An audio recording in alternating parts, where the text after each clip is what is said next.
We are on day 7 of our Soul Essence Empowerment journey. This is again day 7 of our Soul Essence Empowerment journey, and I am grateful that we are able to come together in this time and space for this particular empowerment series. I am grateful for this day that the Most High Yah has made. I will rejoice and be glad in it. I am grateful that this is a new day. The sun is shining brightly and all is well. Before we begin with our soul essence empowerment, let me start off with a prayer. Oh, Most High Yahuwah, Elohim, I thank you for bringing us together during this time and space. I thank you for the opportunity to present the information that you have set before me to share with others, Yahuwah. As I facilitate this course, Yahuwah, let the words of my mouth and the meditations of my heart and mind be acceptable in thy sight, O Most High Yah, my strength and my redeemer. Yahuwah, you are salvation. I ask that you forgive me for any sins that I may have committed, both knowingly and unknowingly, Yahuwah, and continue to allow me the opportunity, Yahuwah, to become divinely guided by you, to become divinely aligned in you and oneness, Yahuwah. And I thank you for this day and for everyone under the sound of my voice, Yahuwah. I thank you that you anoint every ear to hear and every eye to see what it is that you are saying, Yahuwah, what it is that you have for them in this time and space, Yahuwah. I give you all the praise and the glory and the honor, Yahuwah, for you are my salvation. I thank you. I pray for all of Israel, Yahuwah, that you keep us and guide us, continue to awaken us, and continue to pull us, Yahuwah, out of exile. I thank you for the remnant, Yahuwah, that will make it through to see your glorious journey. All of these things, O Most High Yahuwah, Elohim, to you do I pray, Father Yah. In the name of the grace that you perpetuated to us, which is Yahushua HaMashiach ben Duway, I give you glory, praise, and honor. All right, so we will begin our day 7 of our Soul Essence Empowerment journey. Day 7 of the Soul Essence Empowerment journey is about wholeness. Now, of course, being that our focus is going to be on wholeness, but we know from the previous classes that there is always a characteristic that we look at as well for each daily character trait that we are replacing, that we are putting in place of any negative characteristic that we may have, okay?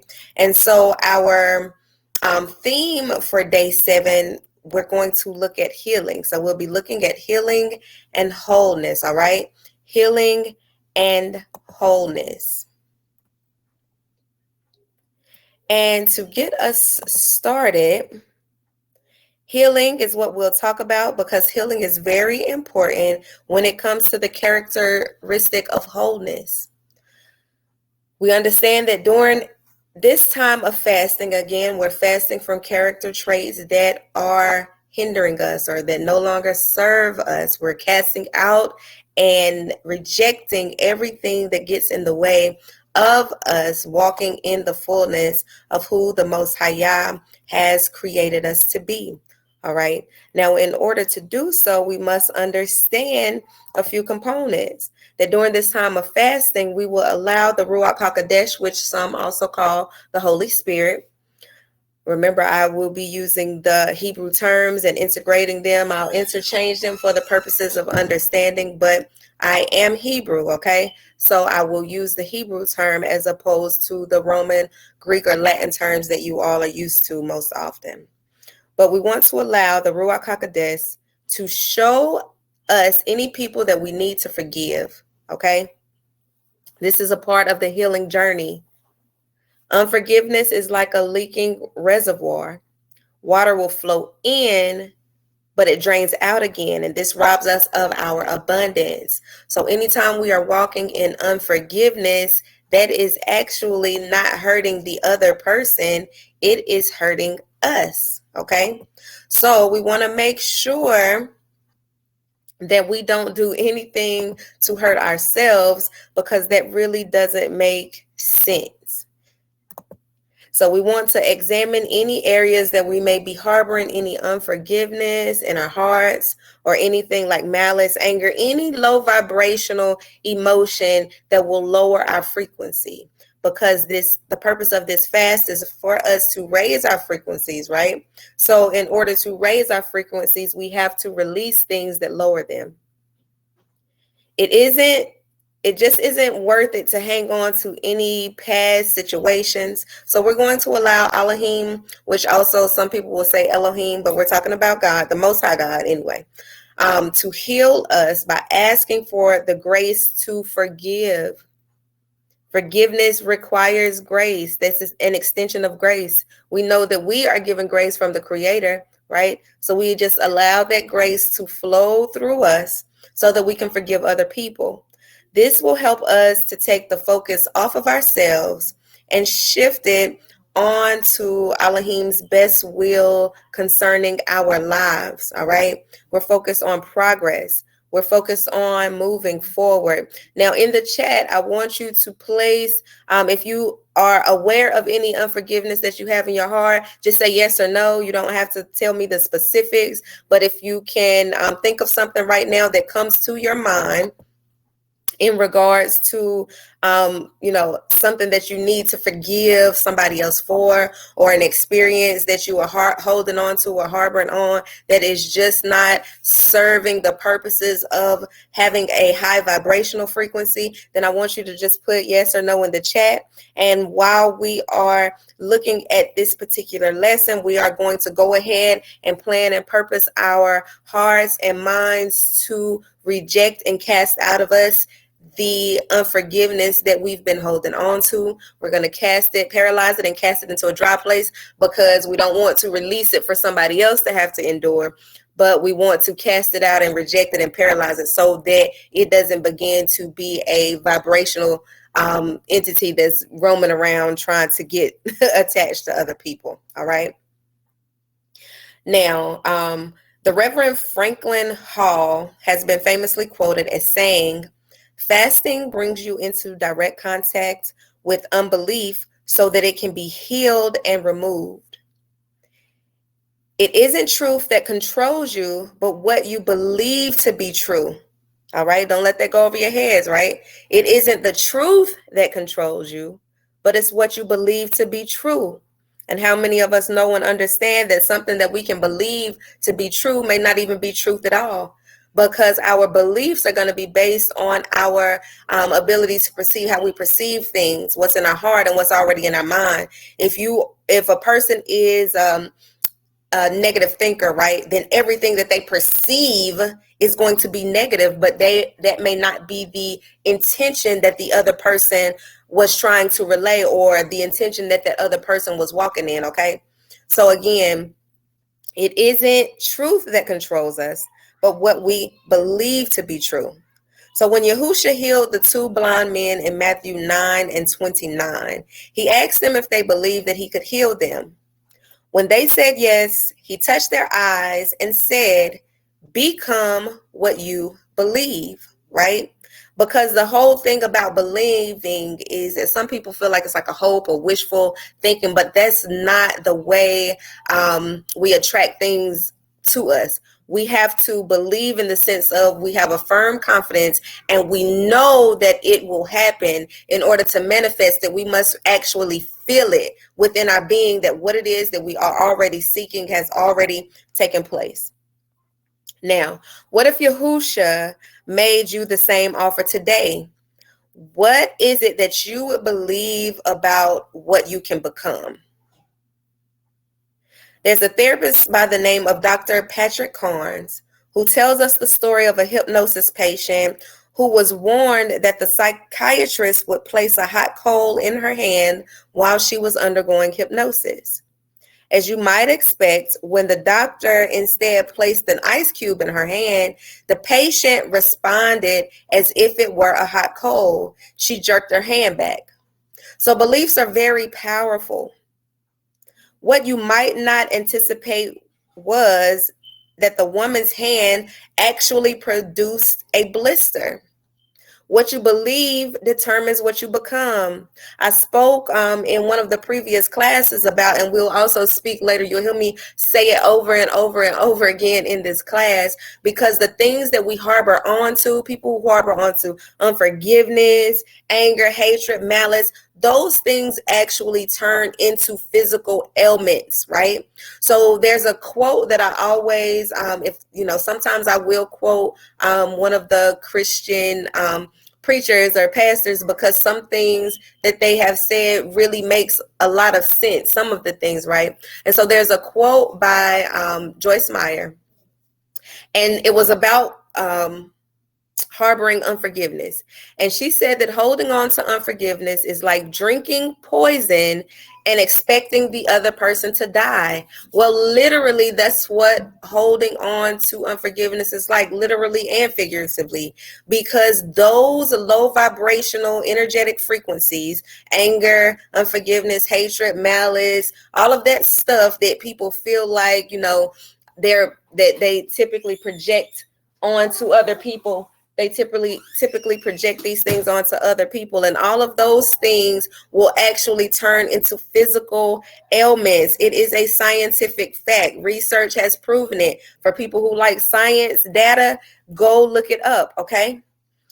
So with this 40-day journey that we're taking, where we will be, again, fasting from character traits that hold us back and replacing them with character traits that will propel us forward, we want to allow the Ruach HaKodesh, or again, the Holy Spirit, to reshape our inner being, to shape us into our true selves by dealing with any wounds from the past that have distorted, stagnated, or stunted our essence, okay? Negative actions and reactions are often an outcry of a hurting soul.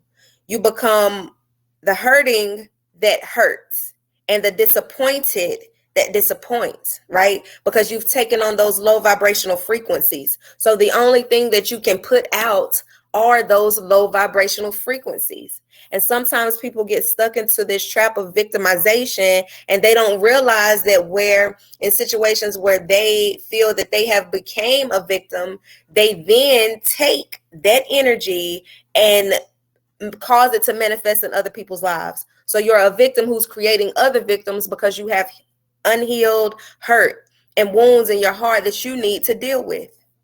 All right. Your soul becomes incarcerated in prisons of offense, resentment, and unforgiveness when you're holding on to these things.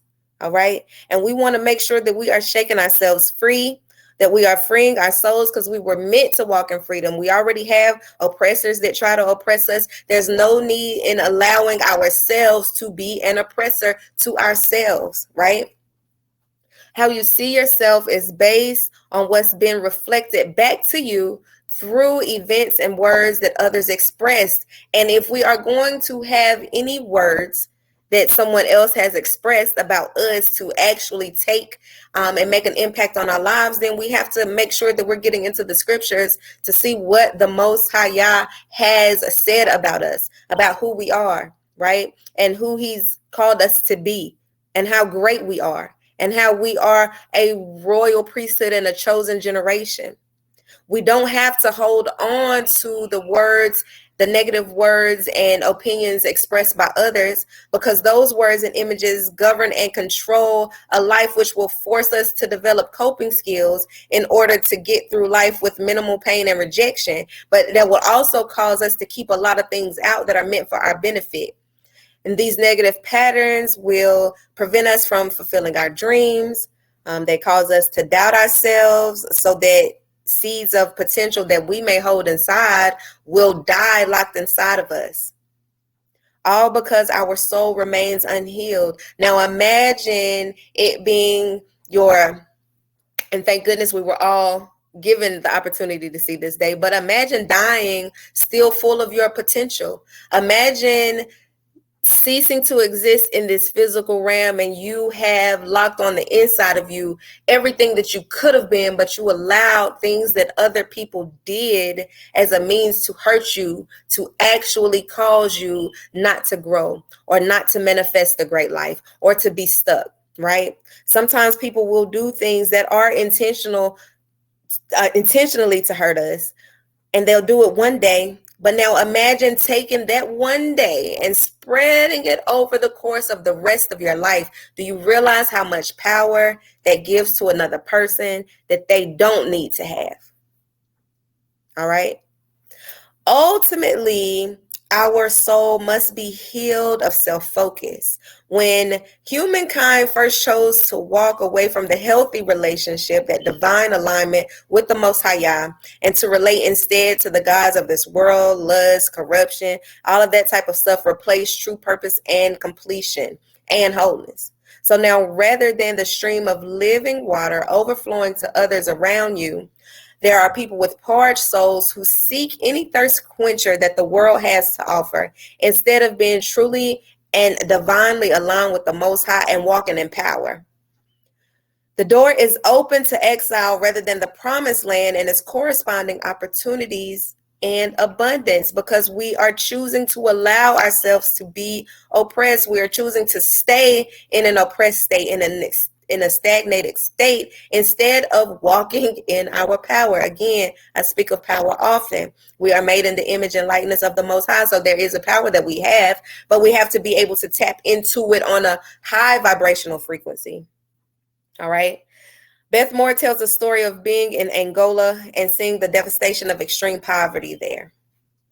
Although the people received seeds to plant for their future needs, their hunger drove them to eat the seeds instead. Now, opportunity and abundance for the future were lost because they chose to right then eat the seeds, right, instead of planting them. Yahuwah promises that he will give seed to the sower and bread for the eater in Isaiah 55, verses 10 through 11. But an unhealed soul will consume it for itself, which only leads to a soul that withers up and dies. All right. Whereas you could have not only had enough nourishment for your soul and the overflow for the people around you, you could have manifested heaven on earth for everyone. When we are looking at self in selfishness and things like that, then we not only prevent ourselves from having an opportunity to grow further, we also manifest hell for the people around us. All right. Our universe is not pleasing because it'll be on a low vibrational frequency. And that affects not only us, not only self, but it also affects everyone that's around us. Okay. Ecstasy and delight are essential to the believer's soul, and they promote satisfaction. We were not meant to live without spiritual exhilaration. Remember, we are a spirit in a flesh body. We have to feed our spirit. It's a must, okay? Even for balance, all right? We have to feed our spirit. And the believer who goes a long time without the experience of any heartwarming will soon find themselves to be tempted to have their emotions satisfied from earthly things and not as they ought to from the spirit or the ruach of the Most High. When Yahusha ceases to fill the hearts and minds with satisfaction, our souls will go in silent search of other lovers. This 40-day journey is a time for us to completely focus on the Most High Yah, worshiping Yah, establishing our spiritual connection to the Creator, and laying our agenda and plans before Him so that they can come into divine alignment. Allowing the Creator to heal each of us of all self-absorption and give us a hungering and thirsting after the Most High that He can bless, okay? Authentic living is a life centered on the Most High, not a self-centered life, but a life that's centered on the Most High. And in essence, we understand that the Creator is in us. So even though we're not being self-absorbed and we're focusing on the Creator, we are still each divinely connected to the Most High. So even focusing on Him will allow every need that we have to be met, as well as the needs of those that are around us. Now, forgiving and healing is something that you have to do for yourself, because it's the only way of becoming the person that you were created to be and fulfilling Yahuwah's dreams of who you were created to be. That's the only way to true wholeness and true happiness. So today we are going to look at wholeness. Wholeness represents unity, integration, congruency, interconnectedness, and completeness. Philippians 4:6-7 says, instead of worrying, pray. Let petitions and praises shape your worries and prayers, letting Elohim know your concerns. Before you know it, a sense of Elohim's wholeness, everything coming together for good, will come and settle down on you.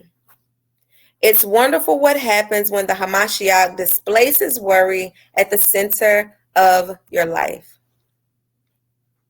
When I pause to consider the course of my life, I conclude that it was divinely orchestrated to bring me to a place of wholeness. Everything that has happened, right?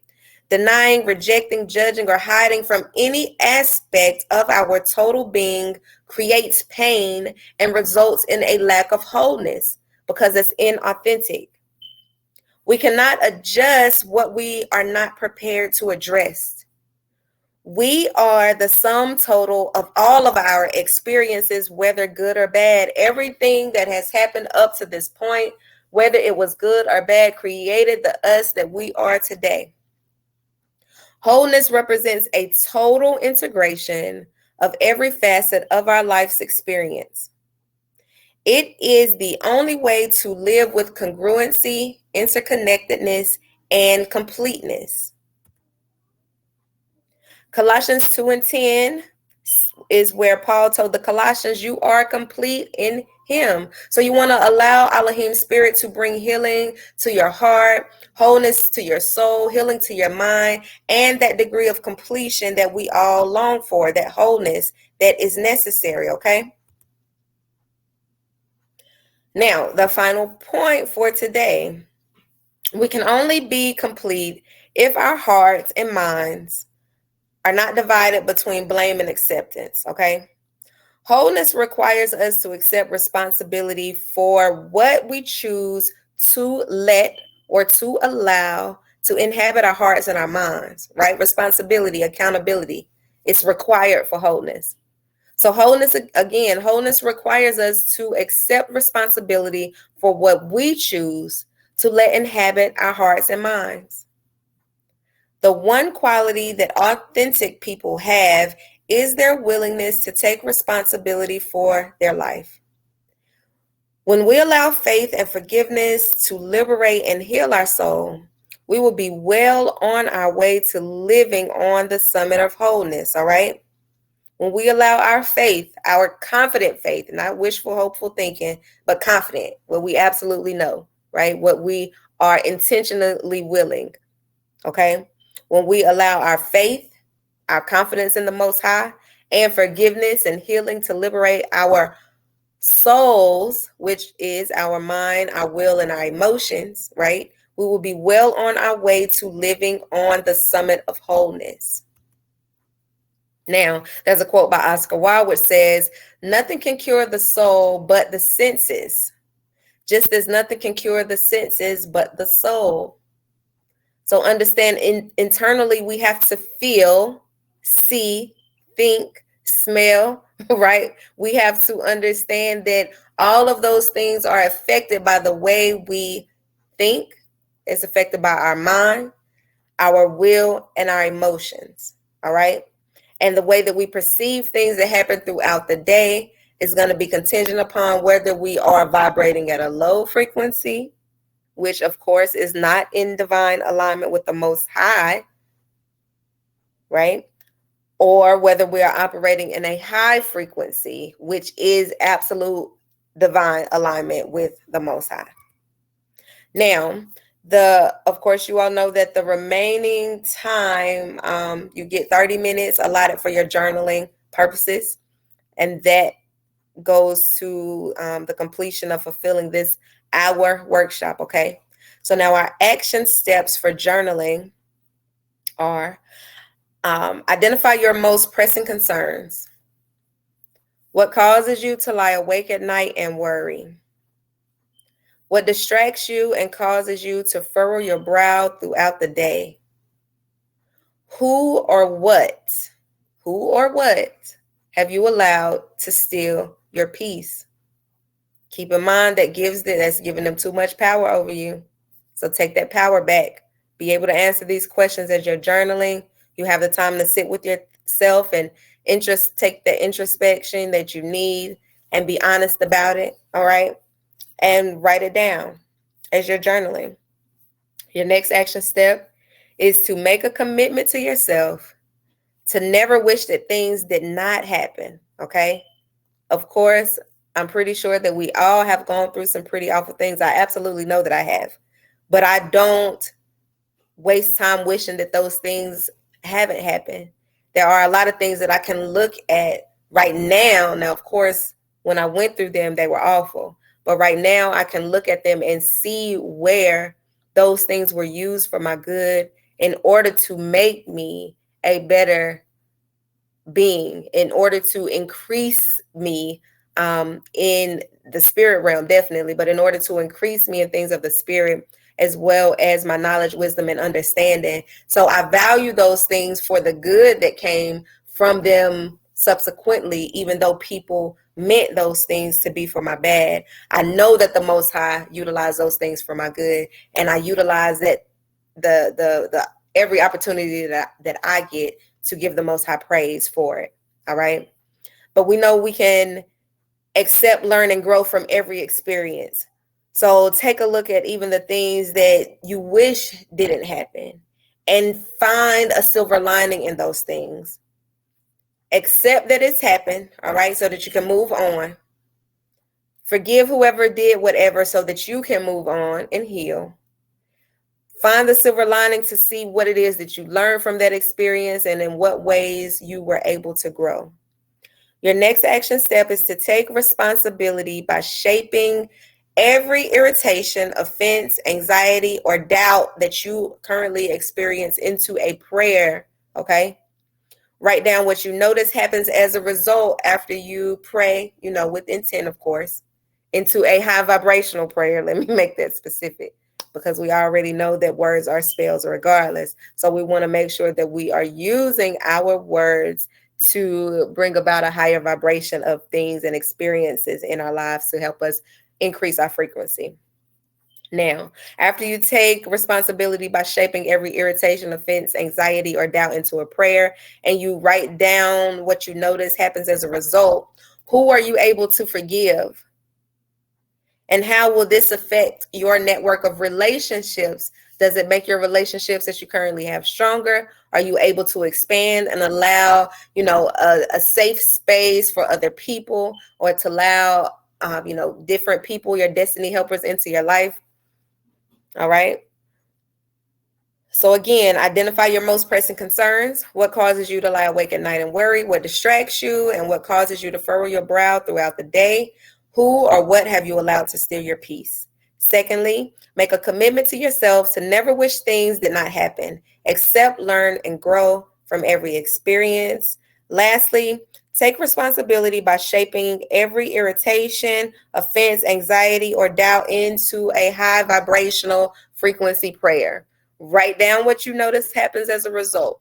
Who are you able to forgive? How will this affect your network of relationships in the future? All right. So our last scripture that we are going to look at is 1 Thessalonians 5:23, which says, may Yah himself, the Elohim who makes everything holy and whole, make you holy and whole, put together, spirit, soul, and body, and keep you fit for the coming of the Mashiach, Yahusha.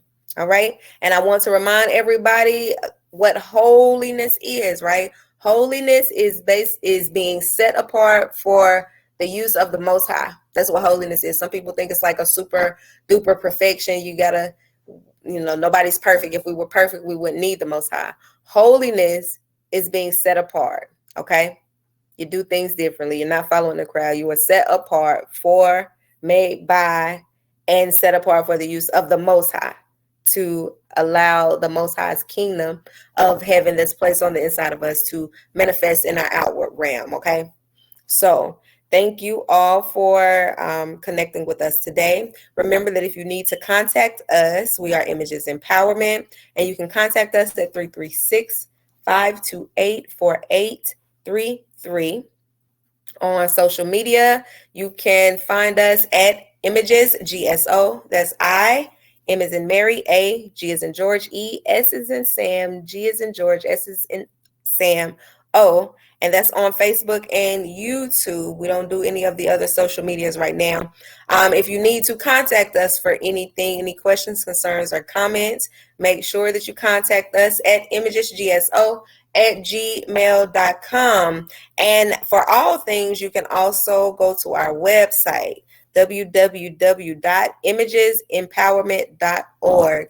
On our website, you're able to sign up for and subscribe for our newsletter. You'll get a link to our app. That way you can see everything that we have going on within the organization and how you can help or how you can join. All right. Now, before we end this particular session, I want to go ahead and pray ourselves out of this workshop. So, Most High, Yahuwah, Elohim, I thank you for bringing us together this day. Yahuwah, I pray that every word that was spoken fell onto fertile ground so that it can be planted in you, O Most High Yah, can cultivate it in the way in which you deem fit for every person who is able to hear or experience this presentation. I thank you again for this day, and I pray that as we exit this workshop for today, that all of us are able to move about protected and covered by your grace and mercy and protection. This, Yahuwah, I pray to you, O Most High Yah, in the name of the grace that you perpetuated to us, which is Yahushua HaMashiach. So be it, so it is. Amen.